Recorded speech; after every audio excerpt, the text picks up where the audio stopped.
Hello guys, bersama saya lagi dalam Alright Napa Channel. Seperti mana yang kita tahu, semalam sahabat semua hari penggulungan ya Menteri Keuangan, yaitu Perdana Menteri kita Datuk Seri Anwar Ibrahim.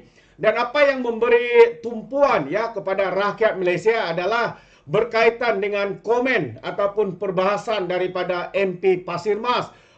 Beliau menunjukkan kononnya beliau hebat dalam bahasa, tapi sebenarnya itu menunjukkan kebobrokannya, kebangangannya, sahabat-sahabat semua, apabila mempersoalkan berkaitan dengan bahasa yang digunakan oleh Datuk Seri Anwar Ibrahim ya semasa membentangkan bajet ataupun belanjawan 2024. Tiada benda lainkah yang boleh dipersoalkan selain daripada bahasa? Inilah level daripada pihak pembangkang ataupun ahli parlimen daripada parti PAS ini, sahabat semua. Jadi untuk kita mengimbas semula ya, saya mau kita menonton video yang menunjukkan ya MP Pasir Mas ini ya cuba memperbodohkan dirinya dengan membuat kenyataan seperti itu. Jadi sebelum kita mendengar ya jawapan daripada Datuk Seri Anwar Ibrahim berkaitan dengan perkataan ketimbang.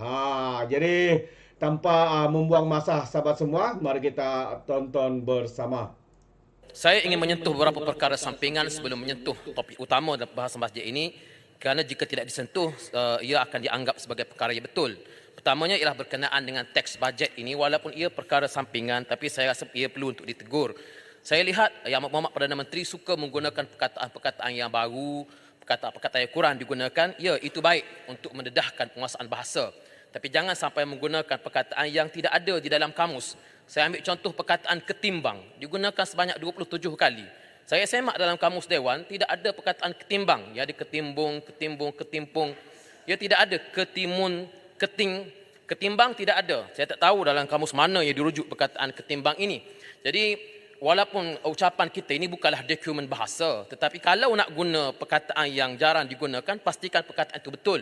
Kerana dokumen bajet ini akan dirujuk. Mungkin akan ada orang buat PhD, penyidikan dan sebagainya. Saya nak tegur pada pembuat-pembuat teks ucapan supaya dapat cakna dan memberi perhatian tentang perkara-perkara seperti ini. Kerana saya tahu Yang Berhormat Perdana Menteri suka menggunakan perkataan yang bombastik, yang canggih, krama dan sebagainya. Baik, yang kedua.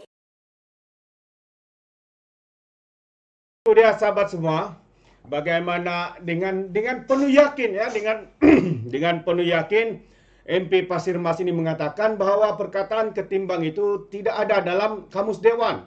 Jadi ini yang agak mengherankan kita. Saya sendiri mencari maksud ketimbang itu, saya menemukan jawapan yang begitu senang sekali ya, dengan membawa maksud kepada berbanding. Jadi saya terfikir, adakah MP Pasir Mas ini menggunakan kamus bahasa yang sudah 100 ataupun 1000 tahun usianya, atau dia langsung hanya bercakap sembrono untuk memperbodohkan dirinya, sahabat-sahabat semua. Jadi inilah level pembangkang, inilah level ahli parlimen daripada PAS yang nampak muka mereka seperti bijaksana, tetapi nyata kebobrokan, kebangangan, atau lebih kerasnya kebodohan di sana berlaku.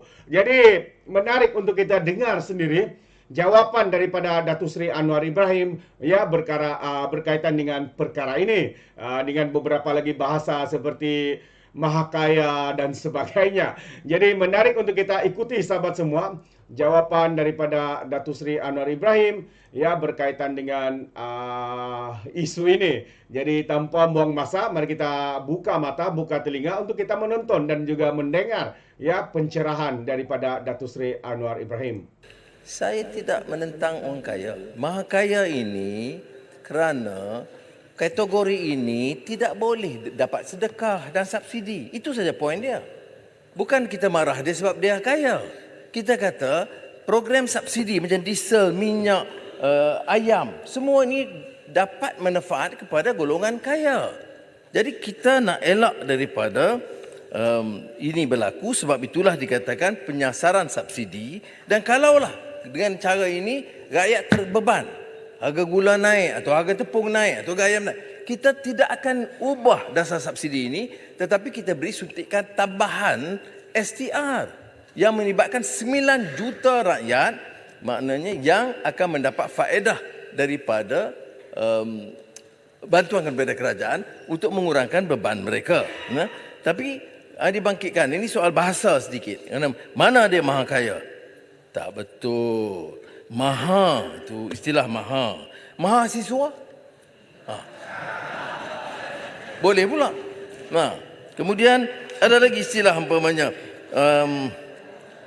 Mahathir.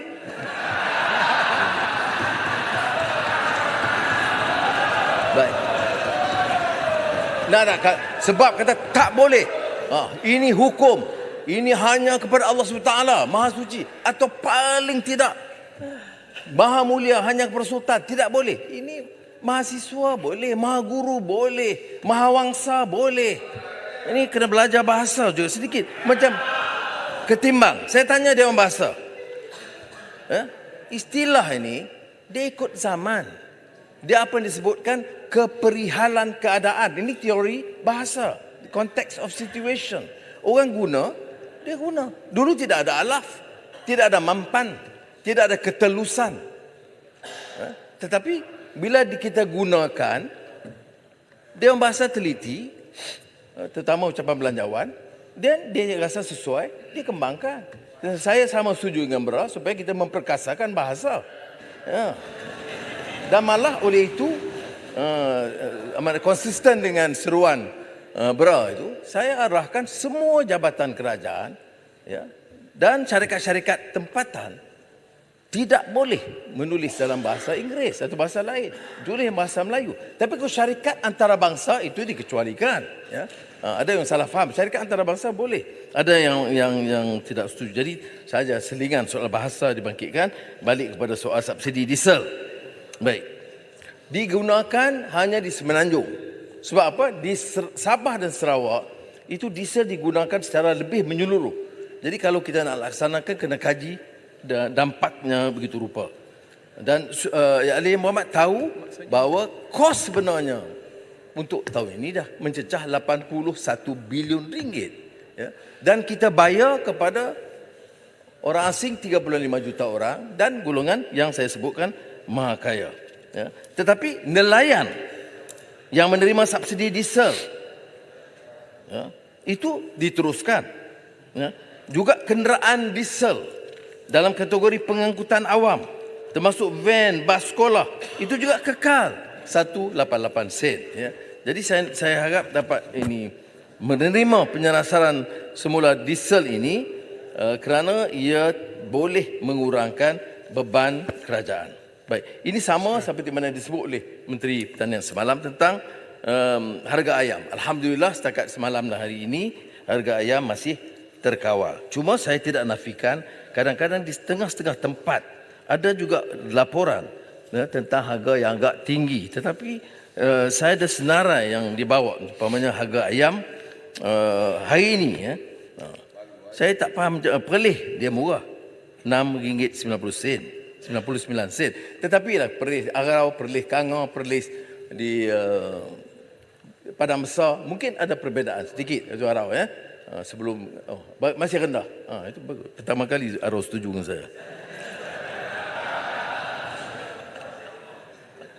Terima kasih. Yang tinggi ini di Labuan. Paling tinggi adalah di Labuan dan di Sabah Sarawak. Sebab itu arahan kita ialah bahawa skim rahmah ini itu ditambah lebih besar di Labuan, Sabah dan Sarawak. Itu ini sumbangan tunai rahmah dan sumbangan asas rahmah yang juga dibangkitkan oleh Tebrau dan Jerlun. Yang Muhammad Perdana Menteri. Sekarang ini berapa jumlah yang memperoleh manfaat daripada STR? Itu 9 juta orang. Tuan Sri Yang Dipertua. STR 9 juta orang. Dan untuk fasa 4 pada 7 November ini, 7 November kita akan tambah 5.2 juta penerima mendapat STR antara RM100 sehingga RM1,200 dan permohonan rayuan diluluskan akan menerima RM100 sehingga RM2,500. Alright guys, sebentar tadi kita melihat mendengar jawapan daripada Datuk Seri Anwar Ibrahim ya berkaitan dengan kenyataan bangang daripada MP Pasir Mas ini yang cuba berlagak pandai, bijaksana, tapi akhirnya sahabat-sahabat semua mereka memperbodohkan diri mereka sendiri ya. Apa yang menyebabkan? Ya, saya pun tak pasti kenapa begitu bangang dengan begitu bobrok pemikiran mereka.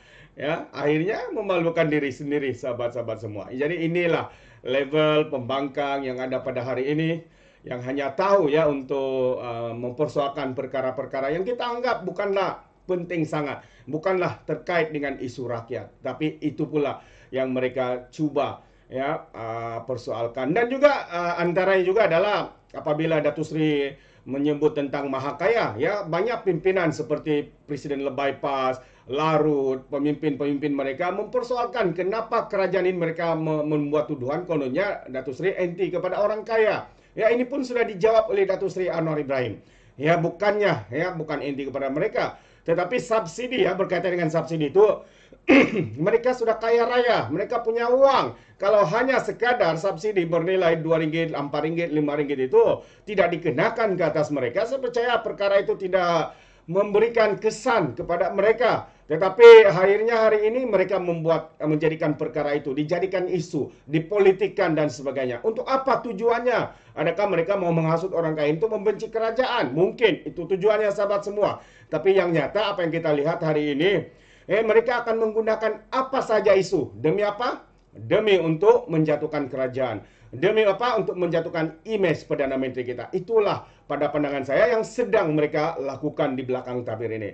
Jadi bagaimana dengan Anda sahabat semua? Anda setuju atau tidak dengan perkara ini? Anda boleh berikan komen dalam ruangan komen. Tapi ingat, komen dengan cara berhemah. Jadi terima kasih. Sampai di sini saja. Izinkan saya untuk mengundurkan diri. Dan seperti biasa, peribahasa mengatakan, tapapun gangkap, 2 ton keinginan. Dalam bahasa Melayu, tepuk dada, tajah selera. Sekian saya daripada Orang Dapat Channel. Kita berjumpa lagi. Bye-bye.